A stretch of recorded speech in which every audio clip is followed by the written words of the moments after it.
Allah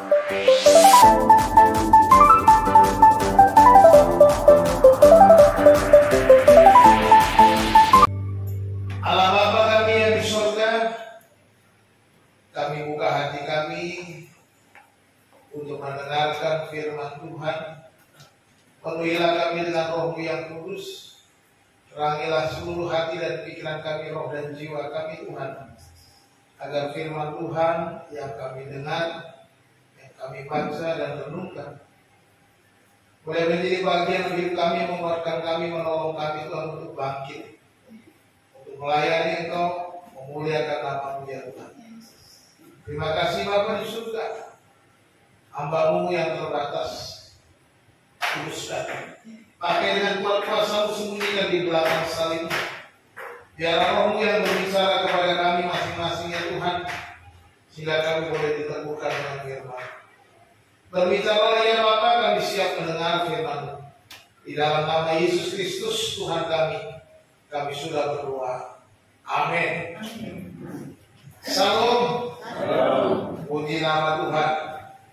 Hari ini judul khotbah saya ujian yang mendatangkan ujian. Ujian yang mendatangkan ujian. Kita akan baca sama-sama dari kitab Yunus pasal 2 ayat 1 sampai ayat yang ke-10.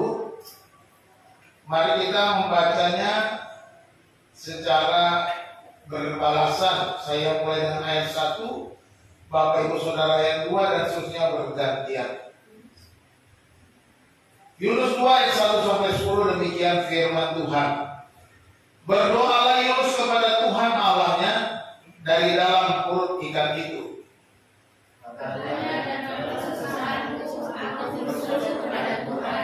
Dan Dia menjawab aku dari tengah-tengah dunia orang-orang akan berteriak dan mendengarkan suaraku. Telah Kau lemparkan aku ke tempat yang dalam, ke pusat lautan, lalu aku terangkum oleh arus air. Segala gelora dan gelombang-Mu melingkupi aku. Dan aku berkata, telah usir aku dari hadapan matamu. Mungkinkah aku memandang lagi bait-Mu yang kudus? Segala air telah mengepung aku, mengancam nyawaku. Samudra raya merangkum aku, lumut lautan membelit kepalaku. Di dasar gunung-gunung aku tenggelam mendasar bumi. Di dunia yang tak akan belakang aku selama-lamanya. Ketika itulah Engkau naikkan nyawaku dari barang yang kuburuk. Ya Tuhan Allahku. Ketika jiwaku letih lesu di dalam aku, teringatlah aku kepada Tuhan, dan sampailah doaku kepadamu ke dalam bait-Mu yang kudus. Mereka yang berpegang teguh pada kata suara-suaranya.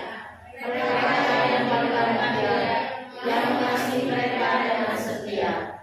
Tetapi aku dengan ucapan syukur akan kupersembahkan korban kepadamu. Apa yang kunazarkan akan kubayar. Keselamatan adalah dari Tuhan. Lalu berfirmanlah Tuhan kepada ikan itu, dan ikan itu pun memuntahkan Yunus ke darat. Amin. Berbahagialah kita yang mendengarkan firman Tuhan.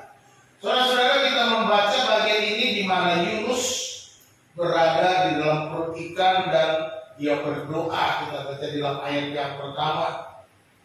Di dalam pasal 1 kita tahu bagaimana Tuhan menyuruh Yunus untuk memberitakan penghakiman kepada bangsa Niniwe. Tetapi Yunus tidak mau. Dia pergi dengan sebuah kapal melarikan diri ke arah yang berbeda. Namun dalam perjalanan kapal itu dihantam gelombang yang besar, badai yang dahsyat, sehingga semua orang ketakutan. Dan ketika diuji siapakah yang bersalah, terdapatlah Yunus yang bersalah dan dia mengaku, aku lari dari Tuhan. Dan kemudian apa yang harus kami lakukan? Kata orang-orang di dalam kapal itu, buang aku ke laut. Dan akhirnya Yunus dibuang ke laut. Dan ketika dia dibuang ke laut, dia ditelan oleh seekor ikan besar. Ya, seekor ikan besar, bukan ikan paus. Tidak ditulis ikan paus, tulisan ikan besar. Ya. Pasal 1 dan di dalam pasal 2 ayat 1 dikatakan Yunus berdoa di dalam perut ikan. Dia berdoa dengan dari tempat yang sempit, gelap, tidak berdaya, tidak ada harapan. Yunus berdoa kepada Tuhan. Ayat 2 dia berkata, dalam kesusahanku aku berseru kepada Tuhan dan Ia menjawab aku. Bapak Ibu Saudara dikasihi Tuhan, mungkin kita juga pernah mengalami kegagalan, keterpurukan, kesulitan. Bahkan kita mengalami tekanan oleh karena kesalahan kita sendiri seperti Yunus. Oleh karena kegagalan kita. Sehingga kita harus menghadapi ujian agar kita berbalik kepada Tuhan. Saya rasa tidak ada orang yang tidak pernah menghadapi ujian. Tidak ada di antara kita yang tidak mengalami beratnya hidup ini. Ketika kita menghadapi COVID beberapa tahun yang lalu, ini ujian yang paling berat. Ada keluarga-keluarga yang kehilangan saudara, kehilangan orang-orang yang dikasihinya. Tetapi Tuhan mengizinkan semua itu untuk kita hadapi. Kita belajar hari ini dari Yunus. Ya. Bagaimana Yunus dipanggil Tuhan, yang tadinya dia melawan, memberontak, tidak mau melakukan firman Tuhan.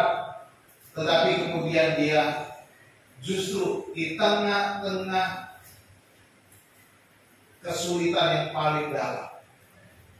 Gambaran yang dikatakan di sana, dia menceritakan bagaimana dia dililit oleh lumut lautan katanya. Suasananya benar-benar mencekam. Bahkan dia katakan Tuhan membangkitkannya dari surga, membangkitkan dari orang mati. Lalu dia teringat kepada Tuhan. Kesulitan kadang-kadang membuat kita supaya kita kembali mengingat Tuhan, kembali mengingat cintanya Tuhan. Di sini kemudian Yunus menaikkan puji-pujian kepada Tuhan di tengah-tengah ujian yang dihadapinya. Ya. Hari ini kita akan belajar bagaimana menghadapi ujian karena kegagalan dan kesalahan kita. Seperti yang dilakukan oleh Yunus. Apa yang dialami oleh karena kesalahannya, kegagalannya dalam mengikuti perintah Tuhan. Kita lihat di sini di dalam ayat 2, ayat 3 dan ayat 4, di sini kita belajar yang pertama harus bertobat. Bertobat ketika kita menghadapi ujian. Ya, bertobat. Ayat 3 berkata, telah kau lemparkan aku ke tempat yang dalam, ke pusat lautan, lalu aku terangkum oleh arus air, segala gelora dan gelombangmu melingkupi aku. Dan aku berkata, telah terusir aku dari hadapan matamu, mungkinkah aku memandang lagi baik-Mu yang kudus? Jadi kita lihat di sini, yang pertama ketika bertobat itu adalah kita menyadari segala kelemahan dan ketidakmampuan kita. Sadarilah bahwa kita penuh dengan keterbatasan. Perhatikan di dalam ayat yang kedua, aku tenggelam ke dasar bumi. Tidak ada kemampuan, tidak ada daya untuk bisa menyelamatkan diri. Pintunya terpalang di belakangku untuk selama-lamanya. Jadi kita menyadari akan segala kelemahan kita. Tidak ada yang bisa kita perbuat untuk menyelamatkan hidup kita, untuk menolong diri kita selain berbalik kepada Tuhan. Menyadari akan kelemahan menjadi penting bagi kita. Jangan merasa diri kita lebih kuat daripada orang lain. Ketika kita terjatuh, ketika kita terpuruk, ketika kita menghadapi ujian, ketika kita tertekan, kita harus mengakui, Tuhan, aku terbatas, aku penuh kekurangan, aku tak mampu lepas dari segala yang aku alami. Ayat 5 itu gambaran bagaimana dia ditekan, bagaimana dia berada di dalam kehampaan, dalam kesendirian, dalam kesulitan yang betul-betul tidak bisa tertolong lagi. Mungkin kita mengalami hal-hal yang sama. Kita merasa kesepian, kita merasa tidak ada orang lagi yang bisa menolong kita, kita merasa tidak ada lagi yang bisa menyelamatkan kita, kita terhimpit, tertutup dari segala penjuru. Oleh sebab itu kita menyadari, aku tenggelam ke dasar bumi. Menyadari bahwa dia tidak bisa berbuat apa-apa. Ketika kita menghadapi situasi yang sulit, sadari keberadaan kita. Yang kedua, kalau berdoa, kita harus berharap hanya kepada Tuhan. Ayat 7 berkata, teringatlah jiwaku ketika jiwaku letih lesu di dalam aku. Teringatlah aku kepada Tuhan dan sampailah doaku kepadamu ke dalam bait-Mu yang kudus. Yunus ketika dia mulai terpaksa, tidak berdaya, tidak mampu, tidak bisa menghadapi menyelesaikan persoalan, dia ingat kepada Tuhan, berharap kepada Tuhan. Yunus baru saja melawan perintah Tuhan. Mungkin tidak memiliki saya melakukan ini karena saya salah. Apakah Tuhan mau menerima aku? Apakah Tuhan mau mengangkat aku? Apakah Tuhan mau memberikan pertolongan? Apakah Tuhan mau menyelesaikan persoalan? Apakah Tuhan mau akan memberikan aku kekuatan yang baru? Mungkin kita begitu. Gambaran ini sama dengan seperti anak bungsu yang makan makanan babi yang sudah terpuruk jatuh. Dia teringat rumah bapaknya. Dia teringat rumah bapaknya, di sana para hamba-hambanya bisa makan enak. Teringat rumah bapaknya. Dan dia berkata kepadanya, aku akan pulang ke rumah bapak. Aku akan mengaku dosa. Akan berkata, aku tidak layak disebut anak bapak. Dia berharap hanya menjadi seorang hamba, bisa bekerja di rumah bapaknya. Gambaran itulah yang kita bisa lihat sebagaimana Yunus. Teringatlah aku kepada Tuhan dan sampailah doaku kepada. Dia berharap, dia berdoa kepada Tuhan, bukan kepada yang lain. Sekalipun dia sudah melakukan kesalahan, sekalipun dia sudah melakukan perbuatan yang tidak berkenan kepada Tuhan, dia tidak mengikuti kehendak Tuhan, dia mau berbalik kepada Tuhan, dia tetap berdoa kepada Tuhan, dia tetap percaya kepada Tuhan. Pengharapannya hanya kepada dia, tidak takut. Mari kita juga seperti Yunus, seperti si bungsu, jangan takut berbalik kepada Tuhan, jangan takut berharap kepada Tuhan, jangan takut untuk tidak diterima oleh Tuhan, bahwa Tuhan akan menerima kita apa adanya kita. Amin. Tuhan menerima kita dengan apa adanya kita, sekalipun kita sudah gagal, sekalipun kita jatuh terpuruk, Tuhan menerima kita. Daud satu contoh pelajar. Daud jatuh ke dalam dosa ketika Nabi Nathan menegur dia. Daud pun bertobat dan Tuhan menerima dia. Tidak ada alasan kepada kita untuk tidak datang berharap kepada Tuhan. Jika kita sudah jatuh, jika kita sudah jatuh, kita sudah mungkin merasa tidak layak lagi di hadapan Tuhan, tidak ada alasan bagi kita. Sebab firman Tuhan berkata, Tuhan menerima kita, menyambut kita, memeluk kita, memberi kita yang terbaik, karena kita adalah anak-anaknya. Ya. Berharap pertobatan kalau kita lihat di dalam 1 Yohanes pasal 1 ayat yang ke-9. Jika kita mengaku dosa kita, maka Ia adalah setia dan adil, sehingga Ia akan mengampuni segala dosa kita dan menyucikan kita dari segala kejahatan. Firman Tuhan mengingatkan kita bahwa Tuhan menerima kita mengampuni dosa kita.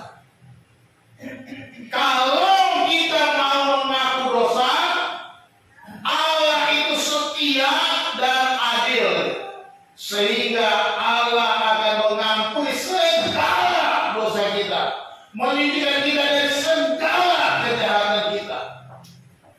Dalam pertobatan ini harus kita mengakui kedaulatan Tuhan. Harus kita mengakui kedaulatan Tuhan itu benar. Yang kedua, harus kita menyadari kelemahan kita. Dan yang ketiga, kita harus mau berharap kepada Tuhan. Inilah pertobatan. Mengaku bahwa Tuhanlah yang berdaulat, Tuhan yang mengatur hidup kita. Bahwa apa yang kita alami, semua yang kita jalani oleh karena apa? Oleh karena perkenanan, oleh karena izin Tuhan, oleh karena Tuhan mau supaya kita berbalik dan bertobat. Bukan Tuhan yang mencobai kita. Tapi seringkali kita gagal, sehingga kita jatuh ke dalam berbagai pencobaan. Tetapi ketika kita jatuh dalam berbagai pencobaan, kita mengakui bahwa Tuhanlah yang berdaulat atas hidup kita. Dia yang mengatur, menuntun langkah kita. Kita mengakui kita bahwa kita lemah, kita tidak berdaya untuk menyelamatkan diri kita. Dan kita hanya berharap kepada Tuhan. Dengan demikian, kita datang kepada Tuhan, mengaku dosa, dan jaminannya Dia mengampuni segala dosa kita. Dia menyucikan kita dari segala kejahatan kita. Itu jaminannya. Yang kedua yang kita belajar dari Yunus, yaitu dia memuji Tuhan saat dia diuji. Ayat 8 dan ke-9 dikatakan, yang ayat 8 dia mengakui kesalahannya karena dia tidak setia. Mereka yang berpegang teguh pada berhala kesia-siaan, mereka yang meninggalkan Dia yang mengasihi mereka dengan setia. Yunus berkata bahwa orang-orang yang berharap kepada berhala-berhala sia-sia. Ya. Tetapi orang yang meninggalkan Dia itu juga sia-sia ya. Mereka yang meninggalkan Dia yang mengasihi mereka dengan setia, dia mau menceritakan bahwa dirinya sudah meninggalkan Tuhan. Disuruh ke Niniwe dia pergi ke Yope, disuruh ke selatan dia pergi, disuruh ke timur dia pergi ke barat. Kira-kira begitu. Perjalanannya bertolak belakang. Yunus tidak mau supaya orang Niniwe bertobat dan diselamatkan Tuhan. Ngapain Tuhan? Orang jahat, bangsa kafir, orang yang tidak kenal Tuhan, kau selamatkan, kau beritakan kabar keselamatan, biarkan saja. Yunus berharap orang Niniwe biar aja habis lenyap. Makanya dia pergi kabur. Ya. Dia melarikan diri, tidak setia kepada Tuhan. Dia gagal, dia jatuh ke dalam pencobaan oleh karena pikiran buruknya. Oleh karena dia merasa aku ini bangsa yang takut akan Tuhan. Aku ini bangsa pilihan Tuhan. Biar saja bangsaku saja yang dikasih Tuhan. Bangsa lain tidak usah. Kira-kira. Pagi Yunus kira-kira dia mau supaya Tuhan cukuplah bangsanya saja yang ditolong Tuhan. Jangan tolong bangsa yang lain. Akhirnya dia tidak mau pergi ke Niniwe. Lalu dalam ayat ke-9 dia bersyukur dan bernazar supaya kembali taat kepada Tuhan. Tetapi aku dengan ucapan syukur akan kupersembahkan korban kepadamu. Apa yang kunazarkan akan kubayar. Kalau kita membaca ayat-ayat ini bukan sebuah nyanyian pujian yang dinaikkan oleh Yunus dari perut ikan itu. Dia kemudian bersyukur kepada Tuhan. Dia berkata dia berjanji akan mempersembahkan korban. Dia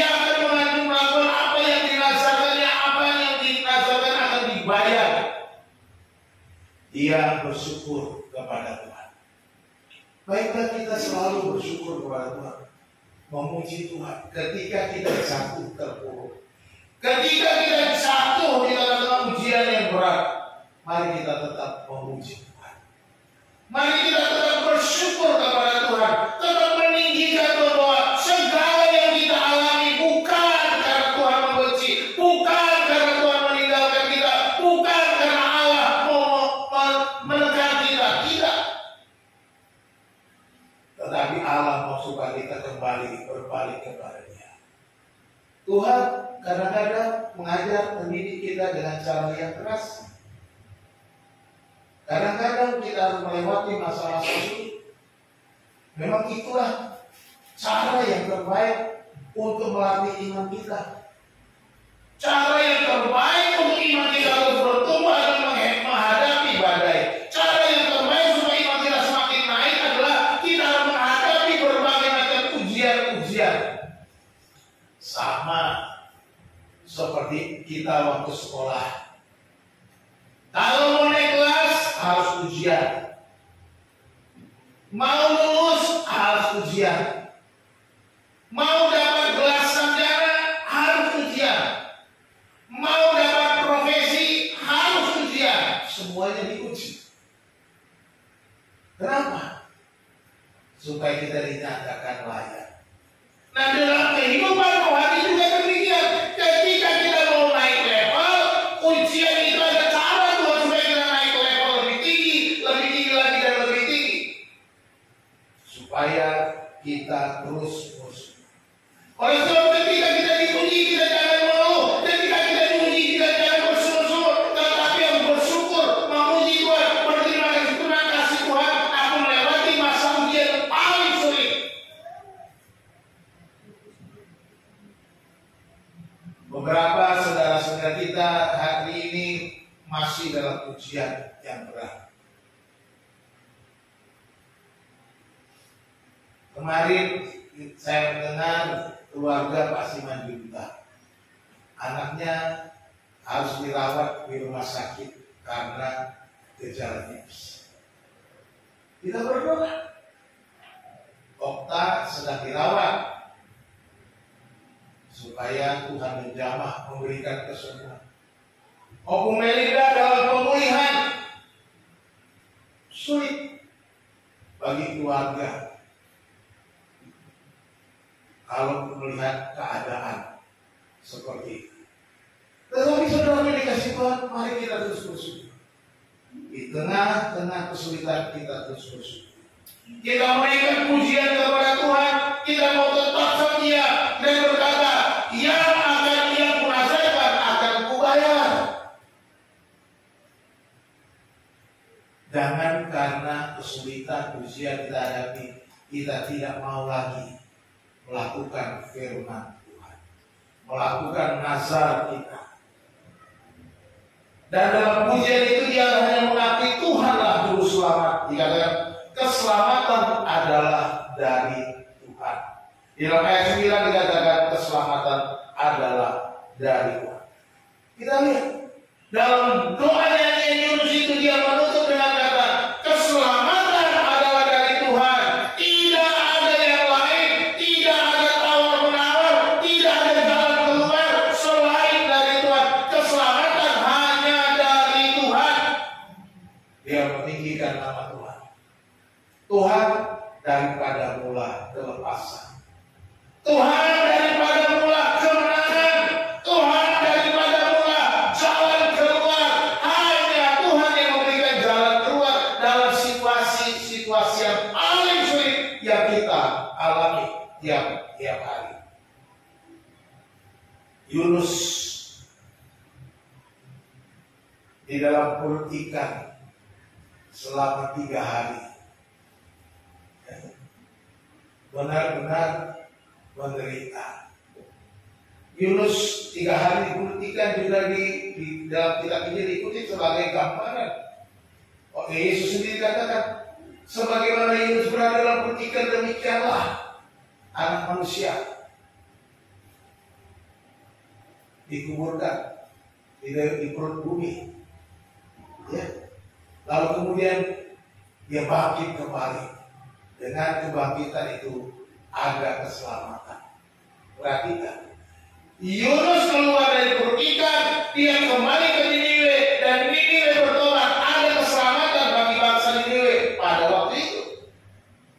Yesus dibangkitkan dari kematian setelah 3 hari dikuburkan. Kemudian ada keselamatan bagi bangsa-bangsa dari berbagai bahasa. Kita lihat dalam peristiwa Pentakosta di Yerusalem. Dan bisa sampai kepada kita sekarang. Keselamatan adalah dari Tuhan. Inilah pujian yang dinaikkan oleh Yunus sebagai pernyataan imannya bahwa hanya Tuhanlah kemenangan.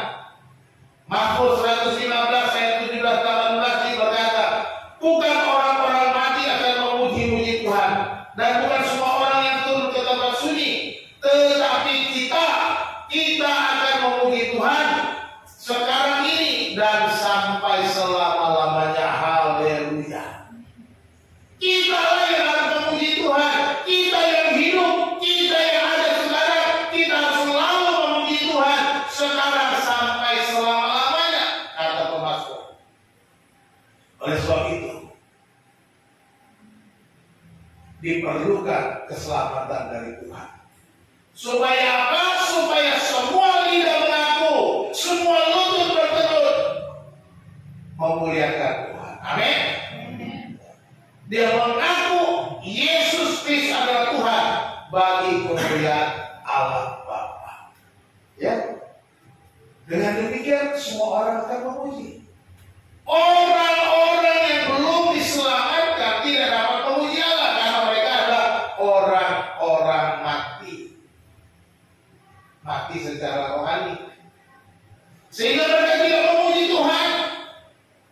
Oleh sebab itu diperlukan saudara dan saya seperti Yunus bangkit dari keterpurukan, bangkit dari kejatuhan, bangkit dari kegagalan, melakukan kehendak Allah, melakukan firman Tuhan, menjadi pelaku, menjadi pemberita firman Tuhan, supaya semua orang bisa memuji Tuhan. Memberitakan keselamatan, kemenangan. Inilah menjadi panggilan kita. Yang ketiga, kita sudah sampai itu ya. Kita berharap kepada Tuhan dalam keterpurukan. Ketika kita menghadapi ujian, kita harus bertobat. Ya. Tapi kemudian terakhir kita harus berharap kepada Tuhan. Ayat 10 berkata, lalu berfirmanlah Tuhan kepada ikan itu, dan ikan itu pun memuntahkan Yunus ke darat. Hanya Tuhan yang sanggup mengeluarkan Yunus. Ikan itu memuntahkan Yunus ke darat oleh karena firman Tuhan. Ya. Perhatikan, lalu berfirmanlah Tuhan kepada ikan itu. Jadi Tuhan berfirman kepada ikan, dan ikan itu pun memuntahkan Yunus ke darat. Kelepasan Yunus ini adalah sebuah keajaiban. Mari kita selalu berharap kepada Tuhan, selalu mengandalkan Tuhan, selalu bersandar kepada Tuhan. Hanya Tuhan yang dapat melakukan segala keajaiban. Kalau kata Tuhan melakukan segala kemustahilan. Segala hal-hal yang mustahil yang tidak mungkin bagi kita, hanya Tuhan yang bisa melakukannya. Inilah anugerah keajaiban yang Tuhan lakukan kepada Yunus, di mana dia dimuntahkan oleh karena firman Tuhan. Ya. Menggambarkan ini adalah puncak kasih karunia Tuhan yang menjawab doa Yunus. Tolong next itu Pak, dan di belakang lagi. Jadi ini puncak kasihkan, puncak anugerah itu adalah pertolongan Tuhan, jalan keluar, bahwa Tuhan akan memberikan kita pertolongan tepat pada waktunya. Katakan amin. Apa yang kita alami sekarang? Kesulitan apa pada awal bulan ini saya sedikit was-was khawatir karena banyaknya pengeluaran yang harus kami lakukan, operasional sekolah dan lain sebagainya. Sementara keuangan semakin menipis. Saya diskusi dengan Tuhan bagaimana. Percaya saja, Tuhan gak meninggalkan kita. Kalau selama ini Tuhan harus mencukupi, saya percaya sekarang juga Tuhan cukupkan. Kadang-kadang saya juga perlu dikuatkan sama istri, ya. Kadang-kadang pikiran kalau saya kan pakainya logika terus. Laki-laki begitu. Hitung-hitungannya ini bagaimana? Kalau seperti ini bulan depan bagaimana? Pikirannya begitu. Puji Tuhan, haleluya. Akhirnya lolos. Tuhan memberikan jalan keluar, Tuhan memberkati, Tuhan menyediakan apa yang kami perlukan sehingga semua bisa diselesaikan. Jangan pikir bahwa saya tidak punya masalah dengan keuangan. Jangan pikir bahwa hidup saya tuh seperti saudara juga nyamannya, saya nggak bisa seperti itu. Kadang-kadang bisa nggak tidur tenang. Ya. Dari sinilah saya melihat bahwa Tuhan selalu campur tangan. Tuhan selalu memberikan jalan keluar. Saya pernah lihat di Facebook itu ya, di mana Daniel keluar dari mulut singa, Yunus keluar dari mulut ikan. Kita juga akan keluar dari masalah. Haleluya. Ya, digambar ditulis gitu, ada gambar. Ya, kadang-kadang kita juga berpikir, apa iya? Dari mana jalannya? Bagaimana caranya? Tidak mungkin tidak pernah pikirkan dan tidak mungkin tidak tahu bagaimana cara Tuhan. Tetapi ketika segala itu dibukakan, kalau kita mengerti bahwa Tuhan sanggup melakukan hal-hal yang mustahil, hal-hal yang tidak pernah kita pikirkan. Ya. Dia menjawab doa kita lebih daripada apa yang belum pernah kita pikirkan. Ini adalah puncak kasih karunia Tuhan yang menjawab doa Yunus ketika dia dimuntahkan keluar. Dari sana Tuhan memberikan kesempatan kedua bagi Yunus untuk taat kembali. Saudara dikasih Tuhan, kalau Tuhan sudah menolong kita, mari kita kembali ke panggilan kita. Mari kita taat kepada Tuhan. Ini adalah kesempatan kita melakukan yang terbaik untuk Tuhan. Kalau Tuhan sudah menolong, maka kita juga harus melakukannya untuk Tuhan. Yunus dapat dilepaskan dari kulit ikan. Seberapa berat pun yang Anda hadapi, Tuhan sanggup juga melepaskan. Amin. Jadi mari kita, ketika kita melewati masa sulit, itu adalah kesempatan kedua untuk kita melakukan yang terbaik untuk Tuhan. Memang ada pepatah Cina yang berkata, kamu tidak dapat menginjak air yang sama ketika engkau meletakkan kakimu di atas air, karena airnya ngalir. Tidak bisa menginjak air yang sama. Artinya kesempatan itu susah. Peluang itu satu kali terjadi. Nah, gitu. Itu bicara peluang. Tetapi di sini kita belajar, Tuhan kadang memberi kita peluang, memberikan kita kesempatan, memberikan kita cara supaya kita mau kembali lagi. Dia memanggil kita dengan cara menguji kita. Dia memanggil kita dengan cara ujian yang berat, dan dia mau supaya kita kembali kepada panggilan kita. Menguatkan rumah tangga kita, menguatkan masa depan anak-anak kita, menguatkan keluarga, jemaat, kesatuan hati kita. Tuhan kadang-kadang mengizinkan kita melewati masa-masa yang sulit, tetapi supaya ini ada kesempatan kedua untuk kita mulai lagi, untuk kita bangkit kembali. Dan Yunus akhirnya berangkat ke Niniwe. Dan apa yang sudah diduganya, orang Niniwe pun bertobat. Ya. Tapi itulah panggilan. Mari kita melakukannya hanya karena takut akan Tuhan. Mazmur 34 ayat 18 dan 19 berkata, apabila orang-orang benar itu berseru-seru, maka Tuhan mendengar dan melepaskan mereka dari segala kesesakannya. Tuhan itu dekat kepada orang-orang yang patah hati, dan Dia menyelamatkan orang-orang yang remuk jiwanya. Bapak Ibu yang dikasihi Tuhan, Tuhan mendengar kita.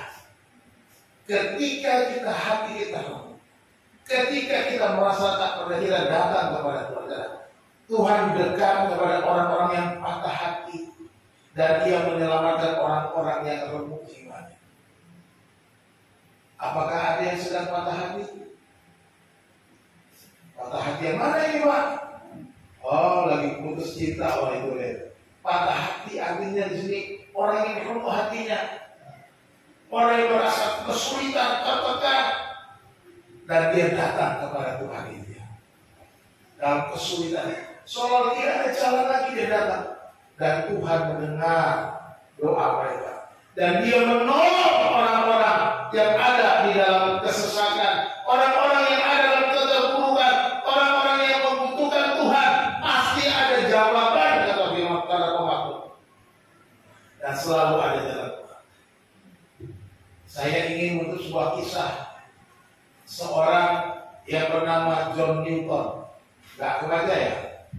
Mudah-mudahan bisa terbaca. John Newton adalah seorang pelaut Inggris pada abad ke-18 yang hidup dalam pemberontakan terhadap Tuhan. Dia bekerja sebagai pedagang budak, menjalani hidup penuh dosa dan kekerasan. Pada tahun 1748 kapalnya dihantam badai besar di Atlantik. Di tengah keputusasaan, saat air masuk dan kematian tampak dekat, Newton berseru kepada Tuhan untuk pertama kalinya dalam bertahun-tahun. Dia berkata, Tuhan, selamatkanlah kami atau kami binasa. Ajaibnya badai reda dan kapal selamat. Pengalaman ini menjadi kedalaman baginya seperti Yunus dalam perut ikan. Ia mulai membaca Alkitab, bertobat, dan akhirnya meninggalkan perdagangan budak. Newton menjadi pendeta dan kemudian berlaku Amazing Grace, yang liriknya mencerminkan perjalanan rohani. Dulu aku tersesat, kini kutemukan jalan. Kisah ini menggambarkan bagaimana Tuhan mendengar doa dari kedalaman, membebaskan dan memulihkan untuk tujuan yang lebih besar. Mirip dengan Yunus yang dipanggil kembali ke Niniwe. John Newton, dia menulis lagu sangat besar, Anugerah. Dia kata, ku hilang buta dan mencela, kini aku dipimpinnya. Ini gambaran yang dialami oleh Newton bagaimana dulu dia tinggalkan Tuhan, dia sesat, dia tidak tahu jalan yang benar, tapi ketika dia berjumpa dengan Tuhan di tengah-tengah badai yang besar, dia berbalik. Dia menjadi seorang hamba Tuhan dan membuat sebuah lagu menceritakan apa yang dijalani hidupnya. Bapak Ibu dikasih Tuhan, mari kita selalu bersyukur ketika menghadapi ujian.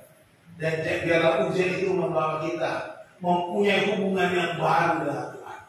Hubungan yang dipulihkan dengan Tuhan. Kita melihat kesimpulan dari firman Tuhan hari ini. Yang pertama, kita mungkin pernah gagal dan bersalah. Oleh sebab itu bangkit lagi. Gak bisa satu-satu ya. Bangkit lagi dan kembali kepada kasih mula-mula kepada Tuhan. Ya. Kalau kita salah, gagal seperti si musuh, seperti si Yunus, seperti Daud, mari kita bangkit lagi. Kita kembali kepada kasih kita yang mula-mula kepada Tuhan untuk melakukan kehendak Tuhan. Yang kedua, Tuhan berkenan memakai kita semua karena anugerahnya yang besar atas kita dan orang-orang di sekitar kita. Tuhan mau memakai kita karena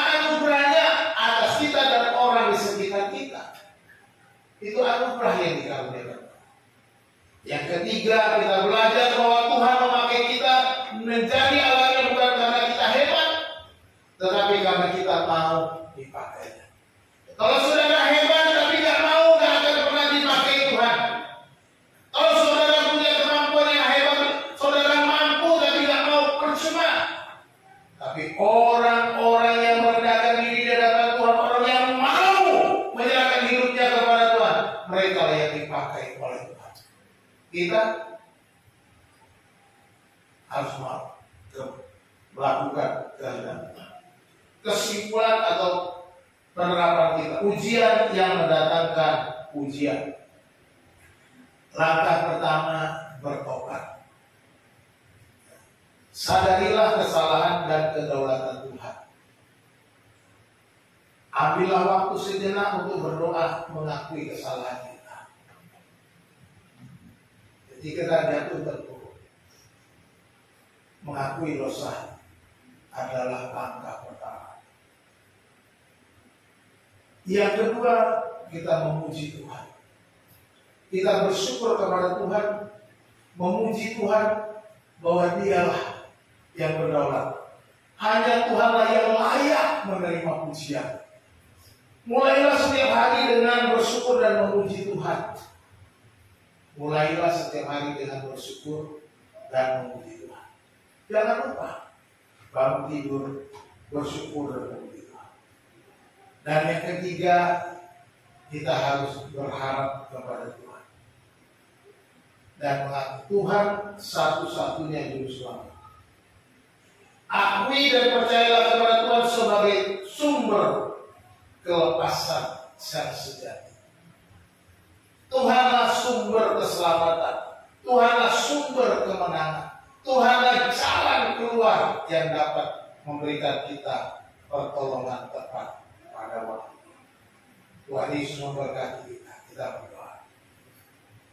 Bapa di surga, Bapa yang penuh kasih, kami bersyukur untuk firman Tuhan kami belajar dari hamba-Mu Yunus yang gagal karena ketidaktaatan, dan Tuhan membawa dia kembali kepada panggilannya dengan cara yang unik. Harus masuk ke dalam keterpurukan, ke dalam kedalaman yang paling gelap di dalam perutikan selama 3 hari. Dan Tuhan mengajar dia untuk berharap, berseru, bersandar kepada-Mu dan kembali melakukan panggilan dia. Tuhan, ampuni kami.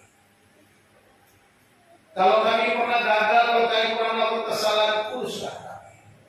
Pakai kami, Tuhan. Ini kami, Tuhan. Kami berserah kepada-Mu. Ampuni segala pelanggaran-pelanggaran kami ya Bapa. Layakkan kami di hati, supaya kami boleh Tuhan pakai. Kami boleh menggunakan kesempatan yang kedua yang Tuhan sediakan bagi kami, supaya kami melayani, memuliakan nama-Mu ya Tuhan. Ini kami Tuhan, kami mengucap syukur untuk firman Tuhan, supaya kami belajar seperti Yunus, seperti si bungsu, seperti Daud yang berbalik dan bertobat melayani Engkau. Terima kasih Tuhan. Kami mengucap syukur dan berdoa di dalam nama Tuhan Yesus Tuhan kami. Haleluya. Amin. Kita serahkan kepada yang bertugas.